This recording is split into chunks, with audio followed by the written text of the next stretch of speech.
Olá para você que nos acompanha, estamos juntos mais uma vez aqui na RDTV, a TV do jornal Repórter Diário.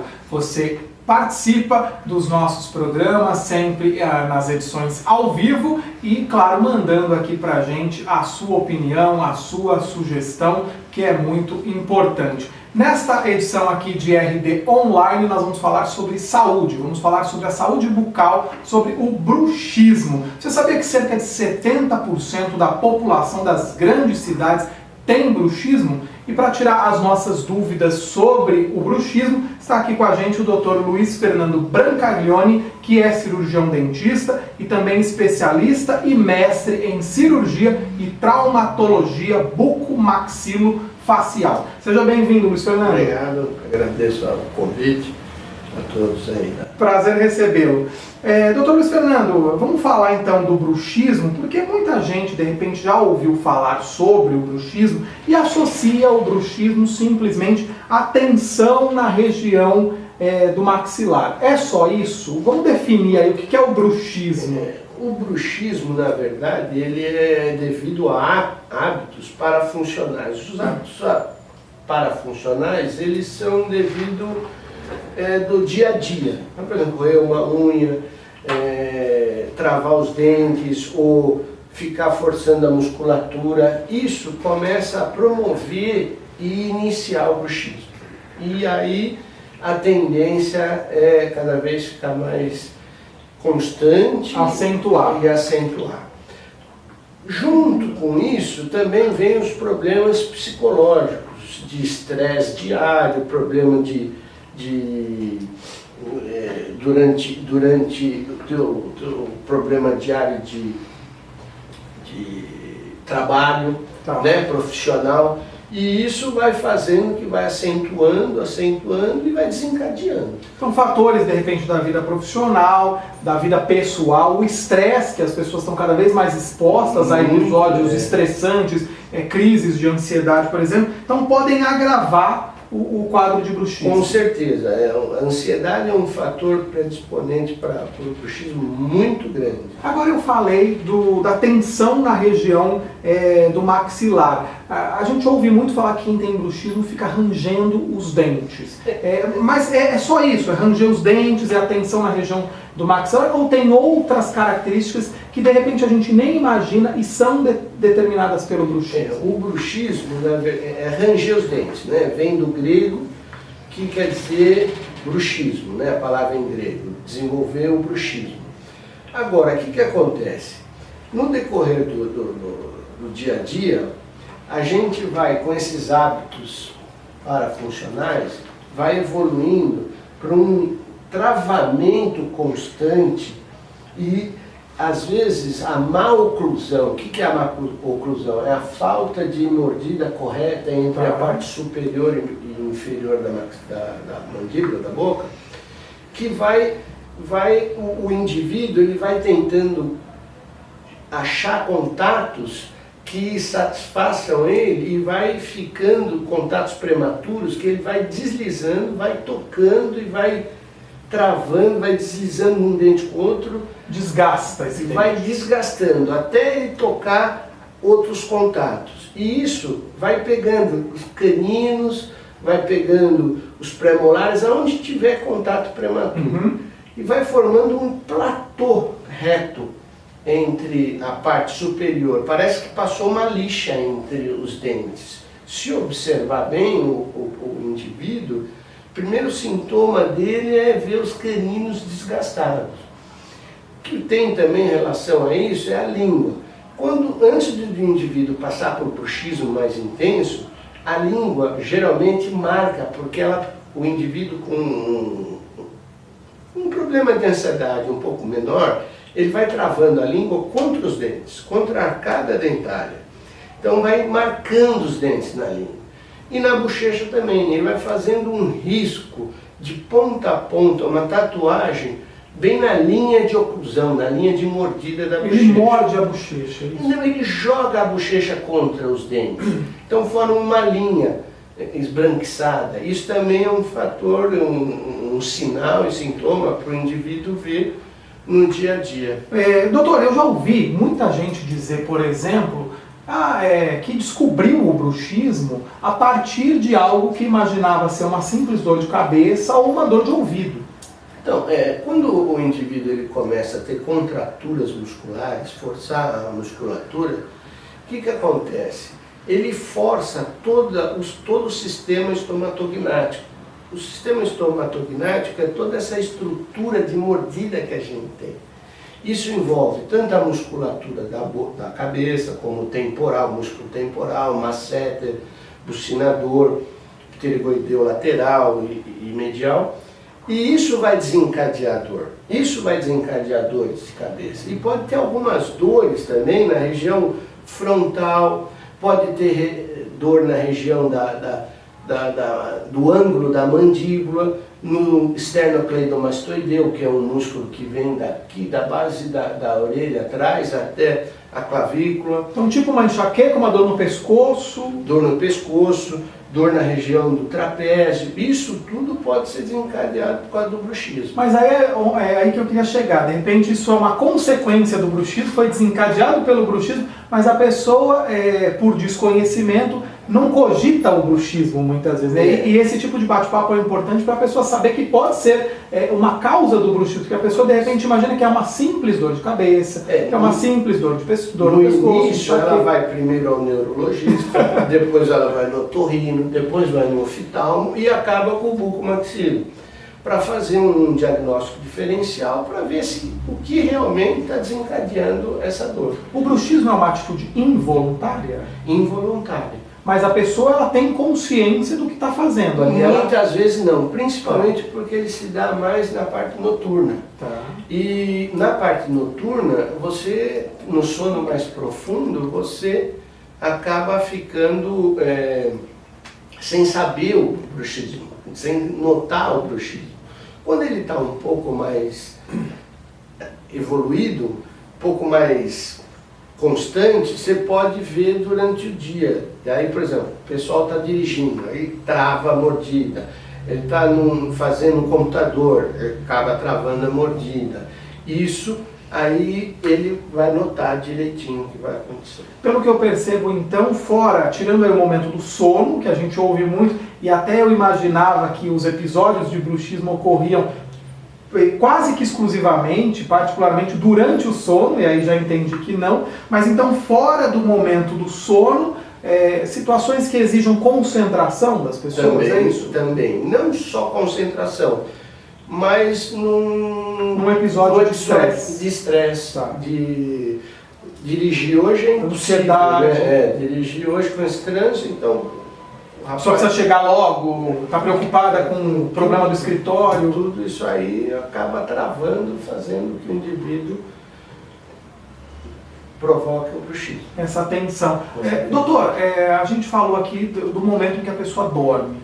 A alimentação antes de dormir pode ter alguma interferência? A gente está falando muito que o bruxismo está associado à ansiedade, a estresse. De repente, ver programas muito perturbadores na televisão, filmes antes de dormir, isso tem a ver? Também tem a ver. Agora, alguns alimentos, algumas substâncias estimulantes, como álcool, como nicotina, cigarro, drogas, pode causar, intensificar, né, o ranger dos dentes noturno. Isso com certeza acontece.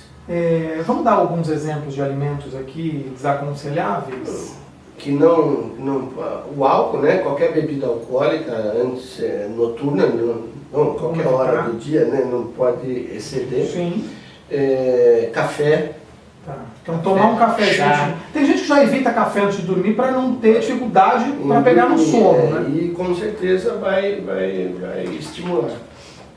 E vamos dizer assim, ver um filme muito ativo, tal, isso também vai acabar estimulando o ranger dos dentes. Eu vou sair um pouco aí da área mais médica e talvez, Mas, por exemplo, sonhos e pesadelos, isso também tem influência? Não, isso é independente. Não, isso é independente do que porque, de repente, se a pessoa sonhar com coisas mais desagradáveis, pesadelos, aqueles terríveis, isso... Não, é independente. Tanto é que, às vezes, ocorre o ranger dos dentes em estado de vigília. Então, ele está com um sono mais leve e ele está rangendo os dentes. Agora, doutor, tem esse dado aqui, né, que cerca de 70% da população das grandes cidades tem bruxismo. Claro, são pessoas que vivem mais estressadas. Isso leva a crer que praticamente, aí se a gente for pegar, praticamente todo mundo corre o risco de ter bruxismo, ou eu posso dizer episódios de bruxismo. Eu posso, de repente, num período em que eu estou mais nervoso, por problemas, como a gente colocou aqui, familiares, contas para pagar, crise no Brasil, eu posso desenvolver o bruxismo e depois ele desaparece, ou uma vez diagnosticado, ele está presente. Tá. O que pode acontecer é intensificar, ficar mais intenso, mais forte, e isso...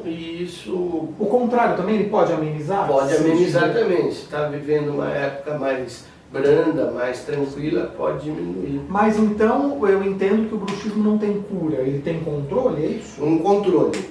Não, cura não tem, bruxismo não tem. Eu costumo brincar até que a cura é só ganhando na Mega Sena. Aí não tem, né? Aí não tem problema, já troca todos os dentes, aí já resolve, tu faz aquele implante, eu procuro o doutor para fazer um implante.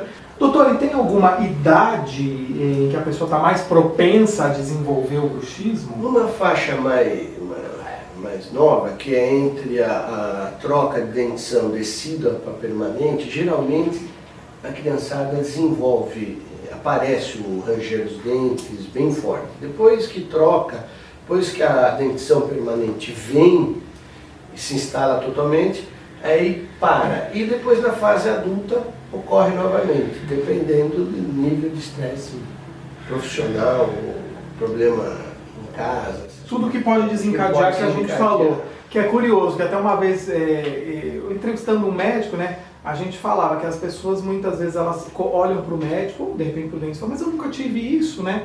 Aí os profissionais eles avisam, olha, mas muitas vezes a gente não tinha nada, né? As coisas começam a surgir. Então, muitas vezes você diagnostica isso, vê, mostra, e o paciente fala assim, mas eu não tenho, doutor, eu não faço, eu não arranjo os dentes.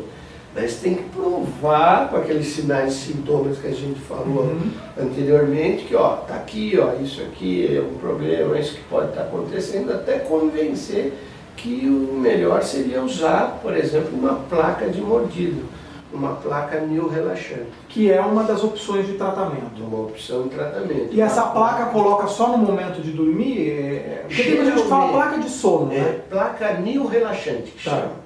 É uma placa rígida, pode ser de acetato ou acrílico, mas ela é mais usada à noite. Em alguns casos, tem que usar durante o dia também, só para se alimentar, só tira para se alimentar. Em episódios mais agressivos, né? De repente, a gente falou muito aqui de dores, de desgaste, que de repente a pessoa já desgastou tanto que até quebrou, né?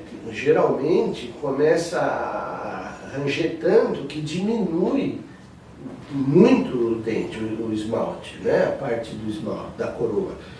Às vezes, junto com a placa, tem que usar o Botox, que é a toxina botulínica. Também para isso hoje? Para isso também se usa. Então você tem que aplicar em alguns músculos que tem força de travamento, que é o temporal e o masseter, para relaxar, para provocar o relaxamento, para diminuir isso. Geralmente quando é acompanhado com dores, né, muito forte, dores de cabeça, cefaleias diárias, quem tem que ir até no pronto-socorro para tomar remédio, EV, tudo, porque fica muito intenso. Aí é a indicação. E outras indicações é procurar, por exemplo, às vezes psicólogo, psiquiatra, fisioterapeuta também, mas de excelência primeiro seria o cirurgião dentista. Sem dúvida. Então aí, nos quadros mais graves, essas outras recomendações, eu creio que o tratamento psicológico pode ser aí, aquele acompanhamento todo, né, o tratamento multidisciplinar, né, para esses casos de agitação extrema. A gente falou tanto aqui, né, dos episódios para evitar programas muito agressivos, os episódios de estresse, ansiedade, e de repente a pessoa, para fugir um pouco, para controlar essa agitação, pode ser uma... Um exercício físico também constante, para eliminar um pouco o estresse. Antes de dormir, não toma café, faz um movimento de yoga. Relaxa. A musiquinha zen, né?